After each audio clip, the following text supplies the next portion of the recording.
আসসালামু আলাইকুম। আপনারা কেমন আছেন? আশা করি ভালো আছেন। আমিও ভালো আছি। তো আজকে আসলাম প্রতিদিন রাতে ভিডিও নিয়ে। আশা করি পুরো ভিডিও দেখে ভালো লাগবে। তো আপনার সাথে থাকুন। এই দেখুন প্রথমে আজকে সকালের নাস্তা কি, আর বাহিরে প্রচুর বৃষ্টি, 2-3 দিন যাবতীয় বৃষ্টি, হয়তো এই বৃষ্টির শব্দ আওয়াজ হচ্ছে, শোনা যেতেছে না। তো এই যে গ্রাম থেকে ভুট্টা বন্যার ছাত্র পাঠাইছে, তো সেগুলোকে বাচ্চাকে গুলিয়ে দিলাম। তো বাচ্চা খাবে। সকালের নাস্তা এরকম আছে, কী মানে নাস্তা করবো নিজেও বলতে পারি না।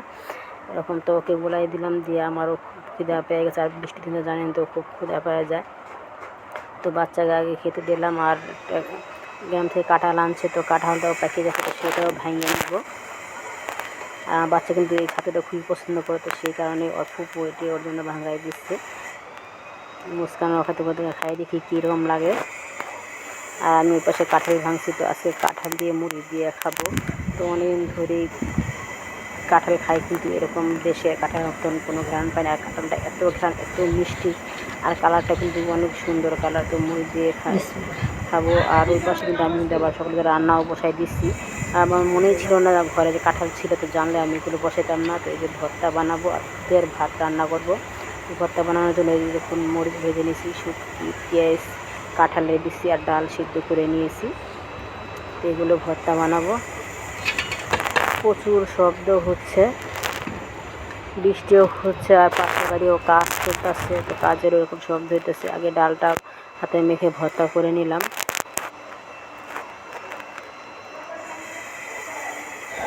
আর বৃষ্টির দিনে বেশি ভর্তা বা খেতে কিন্তু ভালো লাগে। ভর্তা, খিচুড়ি বা খুদের ভাত রান্না করতে আমি ভর্তা বানাচ্ছি। ওই পাশে আবার হাত বৃষ্টির ভিতরে ভিজতে থাকতেছে। চামচ দেখো আমি বৃষ্টি ভিজতেছি। আমি তো মুস্কানো আসেনি, মুস্কান আসলে বৃষ্টিতে নামে না, কারণ ওর প্রচুর ঠান্ডা লেগে যাচ্ছে। এত ঠান্ডা, একটু কাশি দিলে খালি বমি করতে। আমার ভর্তাও বানানো শেষ হয়ে গেছে। এই 3 পদের ভর্তা বানাইছি, এখন খাবো, খুদের ভাত খাবো। কাঁঠাল কিন্তু খেয়েছি 7টা বাজে খেয়েছি, এখন 11টা বাজে গেছে, বা দুপুরে রান্নাও করতে হবে। তো এই যে খুদের ভাত খেলাম, খেয়ে একটু জিরাইয়ার পর আবার আসলাম রান্না বান্না করতে। এই যে এখানে কিছু তেলাপোয়া মাছ নিয়েছি, আর আমার জন্য ভর্তা বানাইছি। তো আমার আর কিছু চলার মতো লাগবে না, ভর্তা দিয়ে আমার চলে যাবে। আর যে পুঁইশাক ছিল ঘর অল্প একটু, তো পুঁইশাকটা একটু ভাবতে নিচ্ছি ভাজি করবো। মাছগুলি ভালো করে আগে ভাজে নেই।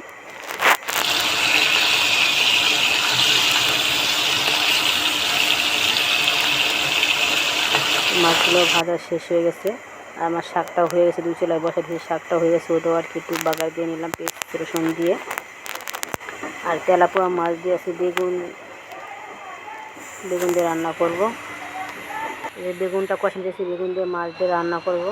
আর ওই পাশে আমার বাবা আম নিয়ে আসছে, তো ডাক্তারছে বলেছে আম নেওয়া, যে কোনো জিনিসে আনি আমার বাবা আমার কাছে দেয়, তো আমি ভাগ করে দিই সবাইকে। আর শব্দ জ্বালা মানে বয়সটা দিতে পারতেছি না, কীরকম যেন হতেছে জানি না।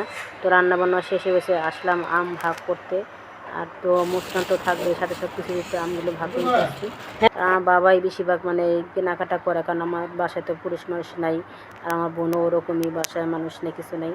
তো আমার আজকের ভিডিওটা এই পর্যন্ত ছিল। আমার ভিডিও যারা ভালো লাগে অবশ্যই একটা লাইক দেবেন, আর আমার চ্যানেলে যারা সাবস্ক্রাইব নেই তারা অবশ্যই সাবস্ক্রাইব করে নেবেন।